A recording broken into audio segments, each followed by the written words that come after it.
We did it. We did it. Now- Davos is over. We're in Zurich. It's been an amazing, one of the most incredible weeks of my life.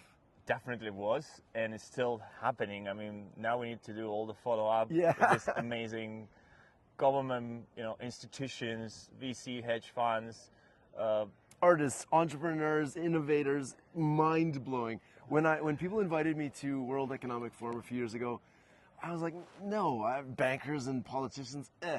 When I got here, I had no idea. It is, yes, there are bankers and politicians, but they're cool. You're hanging out with them. You're like, oh, there's Will.i.am, and there's the president of Somaliland, and there's the president of Pakistan, and you're like, what's happening? It's amazing. Amazing. So we are in Zurich. It's early morning. Alan Smithson, it's just about to go to Dubai and heading back to Hong Kong. But we wanted to do a wrap-up to share with you guys everything that we've been experiencing, because literally this week is being magical. I mean, within 360 meters, in 24 hours, you can meet all these amazing people. And the serendipity of it. So I came here, I didn't have a schedule. I had to speak obviously at Abraham House.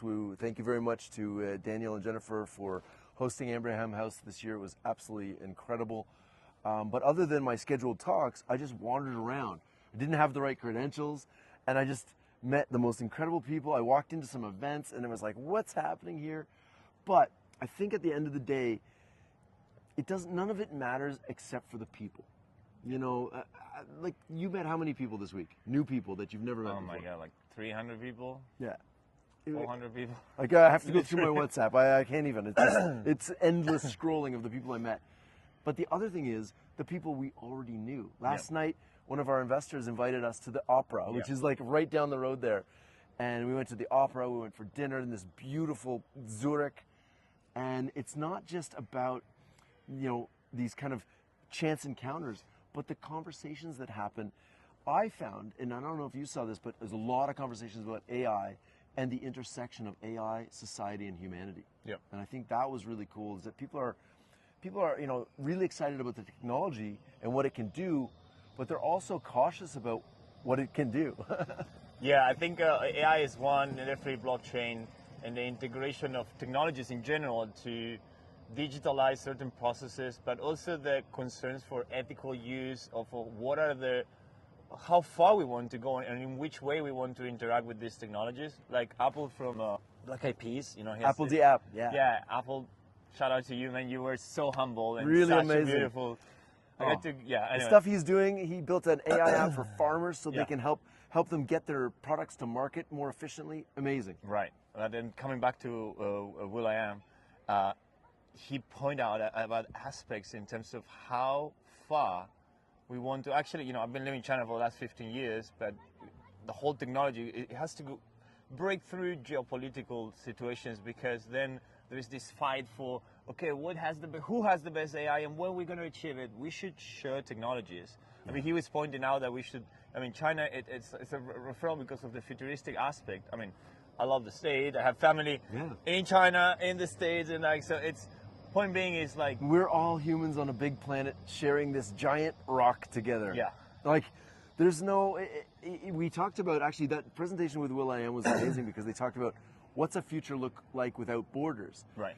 And Will's response to that was actually, no, we need to have borders. We need because our we need own cultures. identity. We need our identities. We need to be able to have different foods and different cultures. He pointed out biodiversity, which is a beautiful analogy of how rich is nature. But if all our ants, all these cows, the whole environment and how we deal with nature in general will not take the benefits that we could have as and focusing in these differences, but showing in focusing in the intersections and differences that we have, not in the differences. We should be celebrating the differences, Yes, not complaining exactly. about them. That's what and I think one of the things that I got out of this week, and it was a huge theme that was kind of underneath, and I think next year you're going to see a huge resurgence of this, is regenerative environmental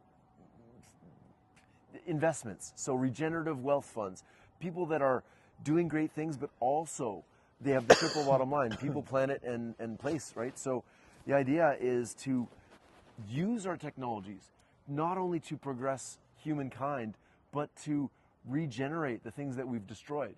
because we didn't know, right? We're just simple water-filled bodies, and we wreck things. You know, we level forests, we do things that are bad, but we can fix all those things. And you know, it's incredible. We have a seed bank with everything we've ever grown and everything that's grown on the planet. We can repopulate things. And I think China's doing a great job at reforesting deserts and things like this. And America's doing a great job at protecting their wilderness. And, you know, it's just one of those things that I think the intersection of technology, humanity, and the planet is the future. It is. One of the highlights for me was also about regenerative agriculture and then longevity. There's been so many aspects, so integrating wellness with all these technologies and these collaborations globally for best state in terms of health, integrating all these, you know, peptides and infusions. Like we're working now in this project with hydrogen ion water, and you know, there's been is already a demonstration only in China, but there's so many even from the States, like Lisa, shout out to you. Just amazing job that you're doing there in Tampa on your clinic. And another thing that they had, the red light therapies, shout out to Robbie and Melody from Therasage. They're the pioneers of red light therapy. And, you know, there was red light therapies, there was oxygen therapies. You know, I met some people that are doing blood transfusions once every quarter. Yep. And they take all their blood out, they filter it, and they put it back in. And there's all of this talk about how do we stay healthy, and it's not just about how do we make more money, and which is cool too. Like, you know, there's lots about, you know, about how do we increase the economy, how do we make more jobs for people, what do we do in a post-AI era. One of the things that I'm very passionate about is how do we educate people in the post-AI world?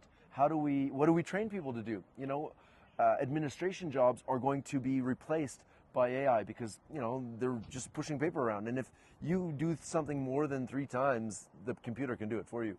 And one job, I wrote a book called 2030, A Blueprint for Humanity's Exponential Leap. And one of the chapters we talk about jobs that will be kind of obsolete. And one of the jobs that will be obsolete, we predict by 2027, so like within a year and a year, maybe 2 years, is telecommunications, like people answering the phone for companies. Because it turns out AI can do it convincingly and has more empathy and patience. So that's just a job that, you know, okay, so what do we do with the millions and millions of people that do that job now? How do we transition them into this post-AI workforce? And that's where we're building Unlimited Awesome, which is a new education system that teaches gratitude, positivity, mindfulness, deep breathing, ethics, empathy, financial literacy, financial planning, tax strategy, blockchain, AI, like all the things that are, you're like, okay, what did school not teach me? That's what we teach. And then when you graduate, you become an owner in it, and we invest in student startups. So that's my way of kind of solving this. I've been working on it for a long time. I did a TED Talk. I love it. He gave me the pitch yesterday on the train from Davos here to Zurich, and mind-blowing. I mean, all the people that is already as advisors, as, you know, mentors within the platform that you have is so good. We did a handshake. Hopefully within the next time we'll have 2, we can collaborate with all the banking infrastructure and integration for making accessible, you know, payment gateways and connecting, you know, in a private way. You know, this is another topic, sovereignty and privacy. This is also big. Decentralized AI inference came up a few times, and people are just starting to talk about it. We actually have a system for it. So when you ask a question, instead of going to ChatGPT servers and they take all the information, we actually set it up so that it's distributed, so that no one entity can ever have that information. And I think that's kind of the way to keep all of our data sovereign and reward people for leveraging their computers when they're just sitting idle. So kind of like SETI at home, but for AI inferencing. Kind of like Bitcoin mining, but with a purpose. Yeah. Big shout out and very grateful to collaborate with Alphaton Capital also. Oh, those guys are great. Doing Brittany amazing. And everybody, amazing job. Brittany, I've been following her, like, you know, covering some of her panels, and it's amazing doing it in terms of AI and privacy and creating, you know, database that are sovereign, and then you actually, they're just, you know, there's no leakages. Yeah, Alan, I want to make one quick question. Yeah. What was your most, let's say, relevant conversation that you had in all this week? I know, just take a. I met 3 people this week that blew my mind. So I met this woman named Carrie. Carrie, shout out. She was incredible. We stayed up till 2 in the morning talking about just the world and how do we make it better. But then she was on stage at USA House talking about how we bring, not just religion. It wasn't about religion. It was more just how do we bring our faith and how do we bring our beliefs all of them together in a way that is natural and that we don't conflict with each other. Just because you're a different religion than mine has no conflict. All religions love each other. Let's be honest. The second one that I met was a gentleman named Just. We met in a bathroom. I was like, nice jacket. And then we ended up an hour-long conversation, as you do at Davos. But Just manages money for very, very wealthy families. And we talked about kind of the future of sovereign wealth funds, regenerative wealth funds. Shout out to Mark Hewitt. He's building a regenerative wealth fund in micro cities around the world. And then the last one was Michael. Michael is a phenomenon. He's an Irishman who just blew my mind, the most incredible storyteller I've met. And it's really an incredible person that I met. And the conversations we had were everything from kind of hanging out with people and drinking until the wee hours in the morning. We told stories about that, but also influencing world leaders to do what's best for the world. And I thought that was a really cool conversation. Well, for me, it was actually I didn't get to speak in many panels, but one of them, it was in a church, in a Methodist church, and we were with a lama. By the way, the bells are just resonating. It's a frequency as a connector and breakthrough in terms of the differences on the spirituality, which is a rhythm that we use in between many of these words that are around. So coming back to intersections and focusing and building bridges rather than focusing on the differences. So yeah, big shout out for everyone that was at that church, and then let's follow up the conversation. What a perfect timing. I know. It's just like the church over there was built in 1732, and right. We're now with Swiss efficiency. All the bells are going. So with that, I want to say thank you to everybody. Yeah. Thank you, World Economic Forum, everybody at Davos. I will be back next year, 100%. We'll be back, inshallah. Inshallah. Thank you, Alan. Thank you. Yeah, thanks, Alan. Back to Dubai, and then I'll see you soon, brother. Amazing. Yeah. Thank you, everybody. Thank you. Peace.